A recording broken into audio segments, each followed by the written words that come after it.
안녕하십니까. 안식일학교 교과방송의 김주성입니다. 제12과 제목은 사랑과 공의, 가장 큰 두 계명입니다. 3월 16일 일요일 교과부터 시작을 합니다. 일요일 교과 제목은 가장 큰 두 계명입니다. 개인적으로나 공적으로 하나님의 사랑과 정의를 우리 사회에 증진시키려 한다면 하나님이 우리에게 주신 율법에 집중함으로 시작하는 게 가장 적절합니다. 성경 마태복음 22장 34절로 40절에서 예수님께서 율법사의 질문에 답변하신 말씀을 보면 그것을 알 수 있습니다. 예수님께서 하신 말씀을 읽어보겠습니다. 마태복음 22장 34절로 40절을 봅니다. 예수께서 사두개인들로 대답할 수 없게 하셨다 함을 바리새인들이 듣고 모였는데 그 중에 한 율법사가 예수를 시험하여 묻되 선생님, 율법 중에서 어느 계명이 크니이까? 예수께서 이르시되 내 마음을 다하고 목숨을 다하고 뜻을 다하여 주 너의 하나님을 사랑하라 하셨으니 이것이 크고 첫째 되는 계명이요 둘째도 그와 같으니 내 이웃을 내 자신과 같이 사랑하라 하셨으니 이 두 계명이 온 율법과 선지자의 강령이니라. 예수님의 말씀은 새로운 가르침이 아니었습니다. 예수님은 이 가르침에 대해서 말씀하시기를 율법과 선지자의 강령이라고 하셨습니다. 예수님이 하신 답변의 말씀은 그야말로 구약 성경에서 인용하신 말씀입니다. 마태복음 19장 16절부터 23절을 보면 부자 청년 법관에게 하신 말씀이 있는데 마태복음 22장에서 하신 말씀과 연관된 말씀입니다. 예수님이 왜 그 청년에게 그렇게 답변하셨는지 보아야 합니다. 마태복음 19장 17절을 읽습니다. 예수께서 이르시되 어찌하여 선한 일을 내게 묻느냐? 선한 이는 오직 한 분이시니라. 내가 생명에 들어가려면 계명들을 지키라. 이어서 21절 말씀을 봅니다. 예수께서 이르시되 내가 온전하고자 할진대 가서 내 소유를 팔아 가난한 자들에게 주라. 그리하면 하늘에서 보화가 내게 있으리라. 그리고 와서 나를 따르라 하시니 예수님이 이들과의 만남에서 주신 교훈 중에서 우리의 지위나 환경에 상관없이 적용되어야 하는 교훈이 있는데 그것이 무엇인지 생각해 보아야 합니다. 시대의 소망 520쪽을 읽겠습니다. 그리스도께서는 그 관원으로 하여금 그가 그리스도인의 성품을 완성시킬 수 있는 곳에 도달할 수 있는 유일한 조건을 말씀하셨다. 예수님의 말씀은 엄격하고 가혹한 것처럼 보였지만 그것은 지혜의 말씀이었다. 이 말씀을 받아들이고 순종하는 것만이 관원에게 있어서 유일한 구원의 희망이었다. 그의 높은 지위와 재산은 그의 성품을 악으로 인도하는 교묘한 감화를 끼치고 있었다. 그것을 계속 간직한다면 그것들은 하나님 대신 그의 사랑을 차지할 것이다. 하나님께서 요구하시는 것에서 조금이라도 물러가는 것은 도덕적인 능력과 효능들을 감소시키는 것을 의미한다. 그것은 이 세상 사물을 귀중히 여기게 되면 그것들이 아무리 불확실하고 사소할지라도 결국에는 마음을 모두 빼앗고 말 것이기 때문이다. 이어서 교회 증언 2권 540쪽의 글을 보겠습니다. 첫째 큰 계명은 내 마음을 다하며 주 너의 하나님을 사랑하라 이다. 둘째는 곧 이와 같으니 내 이웃을 내 몸과 같이 사랑할지니라. 이 두 계명에 도덕적 존재의 모든 관심과 의무가 달려있다. 남들이 자기에게 해주기를 바라는 대로 남들에 대한 의무를 다하는 사람들은 하나님께서 자신을 그들에게 나타내실 수 있는 입장에까지 이르렀다. 그들은 그분께 인정을 받게 될 것이다. 그들은 사랑 안에 완전하여졌으며 그들의 수고와 기도는 헛되지 아니할 것이다. 3월 17일 월요일 교과 제목은 가장 큰 죄 두 가지입니다. 예수님이 말씀하시기를 가장 큰 두 계명은 하나님을 사랑하고 이웃을 사랑함이라고 했습니다. 이 계명을 행함이란 이웃을 위한 실질적 희생을 하는 것이고 그 희생은 예수님의 발자취를 따른다는 것이 무엇인지를 보여주는 것입니다. 그러면 만약에 두 큰 계명이 그렇다면 두 큰 죄는 무엇일까요? 시편 135편 13절로 19절을 보면서 성경에서 강조되는 죄가 무엇인지를 그리고 어떻게 나타내는지를 보겠습니다. 여호와여 주의 이름이 영원하시니이다. 여호와여 주를 기념함이 대대에 이르리이다. 여호와께서 자기 백성을 판단하시며 그의 종들로 말미암아 위로를 받으시리로다. 열국의 우상은 은금이요 사람의 손으로 만든 것이라. 입이 있어도 말하지 못하며 눈이 있어도 보지 못하며 귀가 있어도 듣지 못하며 그들의 입에는 아무 호흡도 없나니 그것을 만든 자와 그것을 의지하는 자가 다 그것과 같으리로다. 이스라엘 족속아 여호와를 송축하라. 아론의 족속아 여호와를 송축하라. 구약성경은 계속해서 강조하기를 그 무엇보다도 하나님을 가장 사랑하라고 합니다. 그렇게 하지 않으면 우상숭배라는 가장 큰 죄로 연결되기 때문입니다. 하나님을 사랑하는 것의 반대가 우상숭배입니다. 스가랴 선지자의 말을 들어보겠습니다. 하나님께서 책망하시는 내용이 무엇인지, 그리고 우상숭배의 죄가 두 큰 계명과 어떤 관계가 있는지 살펴보겠습니다. 스가랴 7장 9절로 12절을 봅니다. 만군의 여호와가 이같이 말하여 이르시기를 너희는 진실한 재판을 행하며 서로 인애와 긍휼을 베풀며 과부와 고아와 나그네와 궁핍한 자를 압제하지 말며 서로 회하려고 마음에 도모하지 말라 하였으나 그들이 듣기를 싫어하여 등을 돌리며 듣지 아니하려고 귀를 막으며 그 마음을 금강석 같게 하여 율법과 만군의 여호와가 그의 영으로 옛 선지자들을 통하여 전한 말을 듣지 아니하므로 큰 진노가 만군의 여호와께로부터 나왔도다. 하나님께서 진노하시는 이유가 단지 우상숭배 때문이 아니었습니다. 그 이유는 사람들을 향한 학대와 압제였습니다. 그 일들은 개인적으로도 이루어지고 있었고 공적으로도 그랬습니다. 하나님은 불의함에 대해서 분노하셨는데, 왜냐하면 하나님은 사랑이시기 때문입니다. 구약 성경에서 강조되는 두 큰 죄는 두 큰 계명에 대한 실패였습니다. 하나님을 사랑하고 이웃을 사랑하라는 계명에 대한 불순종이었습니다. 두 큰 죄는 사랑의 실패였습니다. 달리 말하면 하나님을 사랑하지 않거나 이웃을 사랑하지 않는다면 하나님의 계명을 지킬 수 없습니다. 요한일서 4장 20절, 21절은 이렇게 말씀하고 있습니다. 누구든지 하나님을 사랑하노라 하고 그 형제를 미워하면 이는 거짓말하는 자니 보는 바 그 형제를 사랑하지 아니하는 자는 보지 못하는 바 하나님을 사랑할 수 없느니라. 우리가 이 계명을 주께 받았나니 하나님을 사랑하는 자는 또한 그 형제를 사랑할지니라. 하나님을 사랑함과 이웃을 사랑함이 분리될 수 없다는 관계는 말로 설명하기 어렵습니다. 이것을 이해하려면 하나님을 온전히 사랑해야 합니다. 하나님을 온전히 사랑하면 이웃을 사랑하게 되어 있습니다. 사랑은 분리될 수 없기 때문입니다. 하나님을 온전히 사랑하면 하나님의 계명에 순종하게 됩니다. 하나님의 계명에 순종하는 힘은 사랑의 힘이기 때문에 그 사랑의 힘은 이웃과 원수도 사랑하는 힘이 되기도 합니다. 하나님께 온전히 굴복하고 온전히 순종하면서 부분적으로 순종하고 부분적으로 굴복하던 자아를 내려놓으면 하나님이 새로운 품성을 주시고 새로운 힘을 주시고 사랑을 넣어주십니다. 하나님의 주시는 사랑은 하나님을 더욱 사랑하게 하고 이웃을 사랑하게 하는데 이것은 순종하여 경험하지 않는 한 알 수가 없습니다. 3월 18일 화요일 교과 제목은 정의를 사랑하시는 하나님입니다. 하나님은 정의를 사랑하시고 악을 미워하신다고 성경에 기록되어 있습니다. 시편 34편 5절을 읽어보겠습니다. 그는 공의와 정의를 사랑하시며 세상에는 여호와의 인자하심이 충만하도다. 이어서 이사야 61장 8절을 봅니다.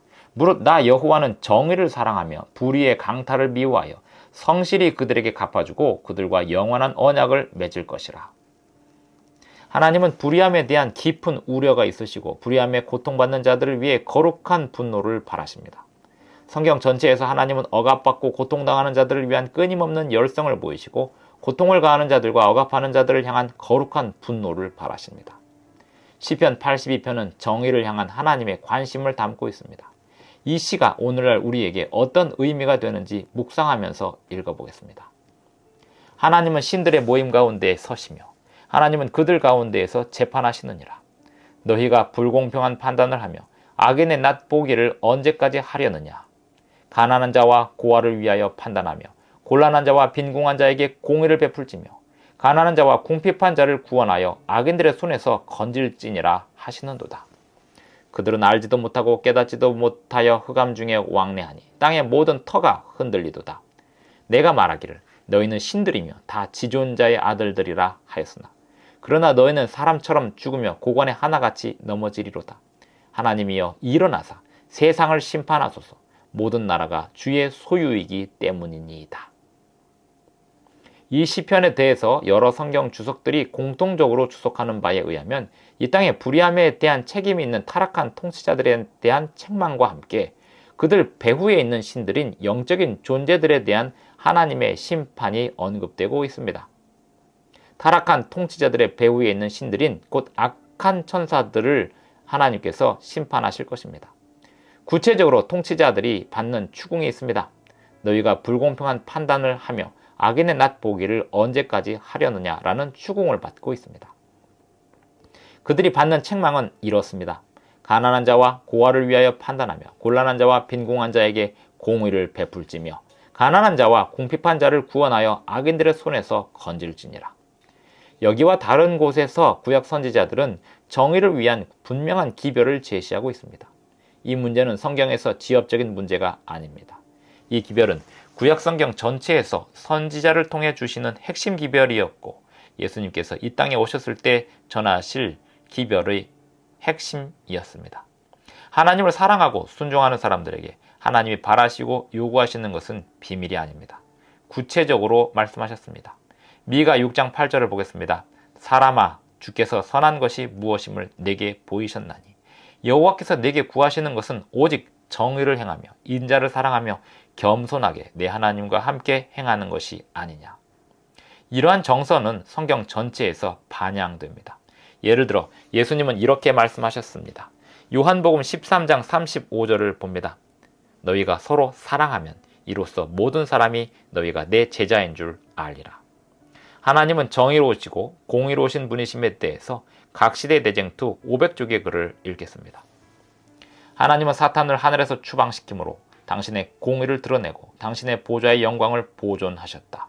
그러나 인류가 이 반역의 정신에 감염되어 죄를 범하였을 때 타락한 인류를 위하여 당신의 독생자를 주어 죽게 하심으로 하나님은 당신의 사랑의 증거를 보이셨다.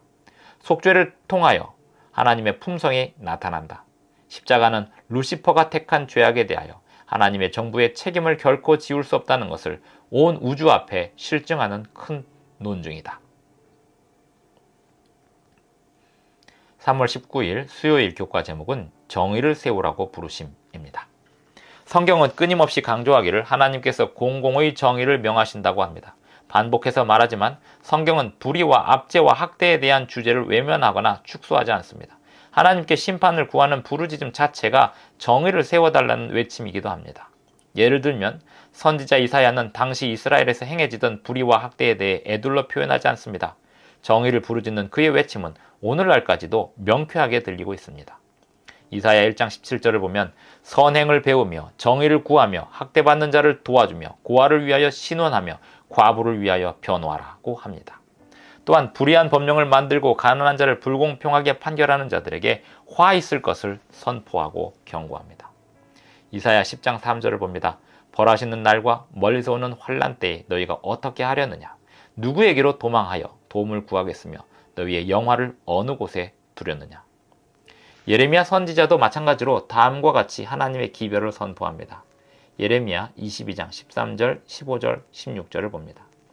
불의로 그 집을 세우며 부정하게 그 다락방을 지으며 자기의 이웃을 고용하고 그의 품삯을 주지 아니하는 자에게 화 있을진저. 내 아버지가 먹거나 마시지 아니하였으며 정의와 공의를 행하지 아니하였느냐. 그때에 그가 형통하였었느니라. 그는 가난한 자와 궁핍한 자를 변호하고 형통하였나니 이것이 나를 알미 아니냐. 여호와의 말씀이니라. 마태복음 22장 23절로 30절을 보면 예수님께서 가장 중요하다고 하신 말씀이 나옵니다. 예수님이 말씀하신 더 중한 바에 대해서 생각해 봅니다. 23절부터 읽겠습니다. 화 있을진저 외식하는 서기관들과 바리새인들이여 너희가 박하와 회향과 근처의 11조는 드리되 율법에 더 중한 바 정의와 긍휼과 믿음은 버렸도다. 그러나 이것도 행하고 저것도 버리지 말아야 할지니라. 맹인된 인도자여 하루살이는 걸러내고 낙타는 삼키는도다. 화 있을진저 외식하는 서기관들과 바리새인들이여 잔과 대접의 겉은 깨끗이 하되 그 안에는 탐욕과 방탕으로 가득하게 하는도다. 눈먼 바리새인이여 너는 먼저 안을 깨끗이 하라. 그리하면 겉도 깨끗하리라. 화 있을진저 외식하는 서기관들과 바리새인들이여 회칠한 무덤 같으니 겉으로는 아름답게 보이나 그 안에는 죽은 사람의 뼈와 모든 더러운 것이 가득하도다. 이와 같이 너희도 겉으로는 사람에게 옳게 보이되 안으로는 외식과 불법이 가득하도다. 화 있을진저 외식하는 서기관들과 바리새인들이여 너희는 선지자들의 무덤을 만들고 의인들의 비석을 꾸미며 이르되 만일 우리가 조상 때에 있었더라면 우리는 그들이 선지자의 피를 흘리는데 참여하지 아니하였으리라 하니. 불의와 불공정에 관한 문제가 단지 구약 성경에서만의 문제가 아님을 알 수 있는 것은 여기뿐 아니라 신약 성경에서도 다뤄지고 있고 예수님의 사역에서도 나타나며 예수님 자신이 하신 말씀에서도 이것이 가장 중요한 문제라고 하신 것을 보면 알 수 있습니다. 23절을 다시 봅니다. 화 있을진저 외식하는 서기관들과 바리새인들이여 너희가 박하와 회향과 근처의 11조는 들으되 율법의 더 중한 바 정의와 긍휼과 믿음은 버렸도다. 그러나 이것도 행하고 저것도 버리지 말아야 할지니라. 평행절에 해당하는 누가복음 11장을 보면 예수님께서 그들이 공의와 하나님께 대한 사랑은 버리는도다 하고 탄식하고 계십니다. 교회증언 4권 655쪽의 글을 봅니다. 그대들이 신뢰와 정직의 사람, 진실로 유용한 사람이 되는 여부는 그대들 자신에게 달려있다. 그대들은 어떤 환경에서도 정의를 위하여 서기 위해 준비하고 결심해야 한다. 우리의 그릇된 습관은 우리와 함께 하늘로 가져갈 수 없다. 그러므로 지상에서 극복하지 못하면 그것들이 우리를 의인들의 거처로 들어가지 못하게 할 것이다. 나쁜 습관들은 배격당할 때 가장 활발한 저항을 할 것이다. 그러나 그 전쟁을 정력과 끈기로 계속하면 그것들이 정복될 것이다.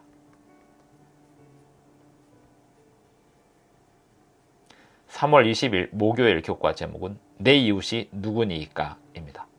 누가복음에 보면 예수님께서 가장 큰 두 계명을 말씀하시면서 하나님을 향한 사랑과 이웃을 향한 사랑을 말씀하시고 한 율법사가 자신을 옳게 보이려고 이런 질문을 합니다. 내 이웃이 누구니까? 이 질문에 대한 답으로 예수님은 지금은 익숙하지만 그때는 놀라웠던 비유인 선한 사마리아인의 비유를 말씀하십니다. 이 비유는 누가복음 10장 25절로 37절에서 볼 수 있습니다. 이 비유는 선지자가 외치던 자비와 정의에 대한 부르짖음에 비추어 어떤 교훈을 주는지 생각해 볼 만하고 역사 속에서 끊임없이 다양한 집단이 타인에게 가해온 여러 불의에 대해 어떤 교훈을 주는지 생각해 볼 만합니다. 예수님은 단지 정의에 대해서만 말씀하시는 게 아니었습니다. 예수님은 정의를 위해서 오셨습니다. 예수님은 선지자의 외침과 정의에 대한 갈망에 대한 답변으로 이 땅에 오셨습니다. 예수님은 모든 나라들의 소망이십니다. 구원의 소망이십니다. 특별히 구원을 열망하는 백성들에게 더욱 그렇습니다. 예수님의 보좌를 찬탈하려고 하고 비난하고 권력을 빼앗으려고 시도하는 원수와 대조하여 예수님은 자신을 낮추시고 죄와 불의와 억압 아래에 있는 사람들과 자신을 동일시 하셨으나 죄는 없으셨습니다. 예수님은 원수를 패배시키셨는데 사랑으로 자신을 내주심으로 하셨고 모든 믿는 자들을 의롭게 하시는 분으로서 그렇게 하셨습니다. 예수님 자신이 의 자체이시기도 하기 때문입니다. 예수님이 율법을 바로 세우시기 위해서 돌아가셨다면 우리가 어떻게 율법의 더 중한 바 그것을 고려하지 않을 수 있겠습니까? 시편 9편 8절 9절을 보면 이렇게 되어 있습니다. 공의로 세계를 심판하시며 정직으로 만민에게 판결을 내리시리로다. 여호와는 압제를 당하는 자의 요새이시요 환난 때의 요새이시로다. 이어서 시편 146편 7절로 9절도 봅니다. 억눌린 사람들을 위해 정의로 심판하시며 줄인 자들에게 먹을 것을 주시는 이시로다. 여호와께서 갇힌 자들에게 자유를 주시는도다. 여호와께서 맹인들의 눈을 여시며 여호와께서 비굴한 자들을 일으키시며 여호와께서 의인들을 사랑하시며 여호와께서 나그네들을 보호하시며 고아와 과부를 붙드시고 악인들의 길은 굽게 하시는도다. 도움이 필요한 자들과 상처 입은 자들을 위해서 우리가 어떤 사역을 해야 할지에 관하여 성경은 이렇게 분명하게 증거하고 있습니다. 교회증언 6권 261쪽의 글을 봅니다. 우리 중에 가난한 자들과 고통하는 자들을 두심으로 주님은 우리 마음에 무엇이 있는지를 시험하신다.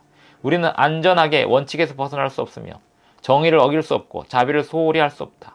형제가 망해가는 것을 볼 때 그냥 지나쳐 가서는 안 되며 그를 도움으로 하나님의 말씀을 성취하고자 단호하고 즉각적인 노력을 기울여야 한다. 우리의 일에 우리 자아가 반영되지 않고서는 하나님의 특별한 지시에 상충되게 일할 수 없다. 이 세상에 도움이 필요한 사람들에게는 기적이 필요한데 우리가 예수님의 능력으로 도움이 필요한 사람들에게 닿게 된다면 도움이 필요한 사람들의 입장에서 우리의 도움이 바로 그 기적이 될 것입니다.